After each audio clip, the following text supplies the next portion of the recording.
Good morning, students. Myself Raj Sharma from Jeevan Jyoti Global School. So, class 12th.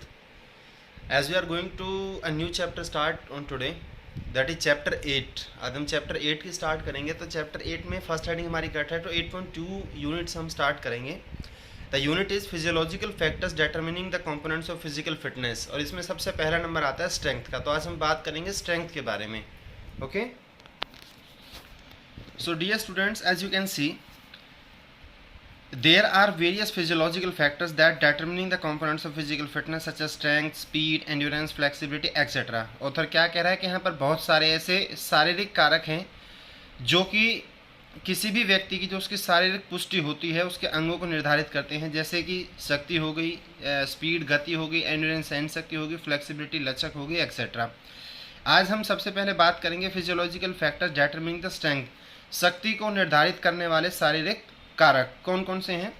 सबसे पहला number आता है size of the muscle, मांसपेशियों का आकार या मांसपेशी का आकार. The strength of the muscle largely depends upon the size of the muscle. कि किसी भी मांसपेशी की जो उसकी शक्ति होती है वो उसके आकार पर निर्भर करती है. It is a well known fact that the bigger and larger muscle can produce more force. ये एक सार्वभौमिक सत्य है, मतलब सब इस बात को अच्छी तरह वाकिफ़ हैं कि कोई भी मसल आकार में जितनी बड़ी होगी वो उतनी ही ज़्यादा मात्रा में फोर्स को प्रोड्यूस करेगी. The force produce by the same size of muscle in males and females is approximately same. कि किसी भी मसल के द्वारा जो बल प्रस्तुत किया जाता है, प्रोड्यूस किया जाता है, चाहे वो मेल है चाहे फीमेल में, वो लगभग सेम होता है. But males are found to be stronger because, लेकिन पुरुषों को ज़्यादा शक्तिशाली समझा जाता है. क्यों? क्योंकि they have larger and bigger muscle in comparison to female. क्योंकि उनकी मांसपेशियों का आकार महिलाओं के मुकाबले में बड़ा होता है. With the help of different methods of strength training, the size of the muscles can be increased and thereby strength is improved. कि ऐसे कई सारे शक्ति के प्रशिक्षण हैं, जैसे वेट ट्रेनिंग हो गया, उनके द्वारा कोई भी व्यक्ति अपने मसल्स के साइज़ को बढ़ा सकता है और जिससे क्या होगा, ऑटोमेटिकली जो स्ट्रेंथ होगी वो भी बढ़ जाएगी. सेकेंड नंबर पे हम बात करते हैं बॉडी वेट के बारे में, कि शारीरिक भार किसी व्यक्ति का.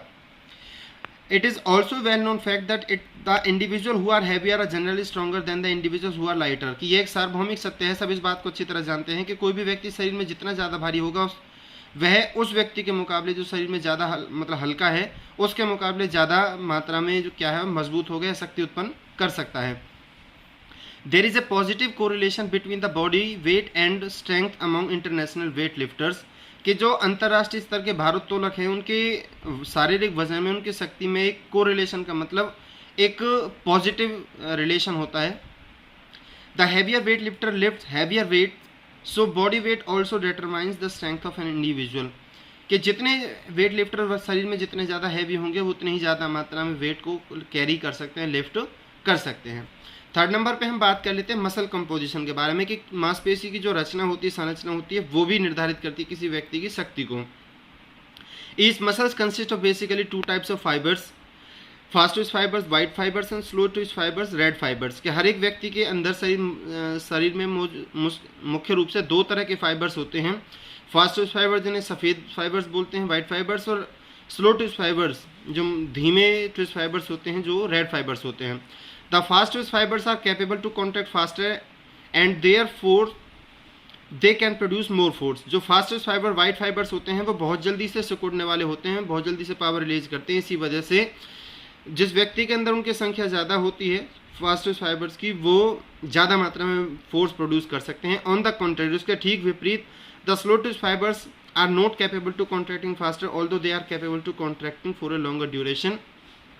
दूसरी तरफ जिस व्यक्ति के अंदर रेड फाइबर्स की संख्या ज़्यादा होती है वो जल्दी से कॉन्ट्रैक्ट ना होकर बहुत लंबे टाइम तक कॉन्ट्रैक्ट होते हैं. That's why they are suitable for the endurance activities. The muscles which have more percentage of fast twitch fibres can produce more strength. उस व्यक्ति के अंदर जिसमें फास्ट ट्विच फाइबर की संख्या ज़्यादा होगी वो ज़्यादा मात्रा में बल उत्पन्न कर सकता है. The percentage of these fibres is genetically determined, can not be change through training. कि इन फाइबर्स की जो संख्या है वो अनुवांशिक तौर पर निर्धारित होती है, इसलिए ना किसी भी प्रशिक्षण के द्वारा बढ़ाया घटाया नहीं जा सकता. So it can be said that the percentage of these fibres determines the strength of a person. किसी व्यक्ति की शक्ति को निर्धारित करते हैं ये जो फाइबर्स होते हैं. नंबर 4 पे हम बात कर लेते हैं इंटेंसिटी ऑफ नर्व इम्पल्स. तंत्रिका आवेग की तीव्रता, जो नाड़ी होती हैं उनकी तीव्रता जो तेजी होती है. A muscles is composed of a number of motor unit, कोई भी मांसपेशी बहुत सारी इकाइयों से मिलकर बनी होती हैं। The total force of the muscle depends on the number of contracting motor unit, किसी भी मांसपेशी की जो टोटल वो शक्ति प्रोड्यूस करती है, बल उत्पन्न करती हैं, उसकी जो मोटर यूनिट्स जो उसकी इकाइयाँ होती हैं उनके ऊपर निर्भर करती है। Whenever a strong nerve impulse from central nerve system excite more number of motor units, the muscle will contract more strongly और it can be said that the muscle will produce more force और strength. क्या कह रहा है author कि when ever, जब कभी ए strong nerve impulse, हमारा तंत्रिका आवेग बहुत तेजी के साथ, जो हमारा केंद्रीय स्नायु संस्थान है बहुत तेजी के साथ हमारे नाड़ी तंत्रिका आवेग को क्या करता है, इम्पल्स फ्रॉम एक्साइट उत्पन्न करता है, उत्तेजित करता है। मोर नंबर ऑफ मोटर यूनिट्स, तो उतनी ही ज़्यादा मात्रा में जो इकाइयाँ होती हैं वो भी कॉन्ट्रैक्ट होती हैं। The muscle will contract more strongly, और इस वजह से जो मसल्स हैं वो बहुत स्ट्रांगली, बहुत तेज़ी के साथ कॉन्ट्रैक्ट होती हैं। और इट कैन बी सेड, और ऐसा कह सकते हो कि उतनी ही तेज़ी से वो मसल क्या है, किसी भी बल या शक्ति को उत्पन्न करती हैं। So the intensity of the nerve impulse also determines the amounts of strength. So आप कह सकते हो कि तंत्रिका आवेग की तेज़ी भी किसी व्यक्ति की शक्ति को निर्धारित करती है। सो गाइज, ये आपकी यूनिट हेडिंग कंप्लीट हो चुकी है। कल हम बात करेंगे स्पीड के बारे में।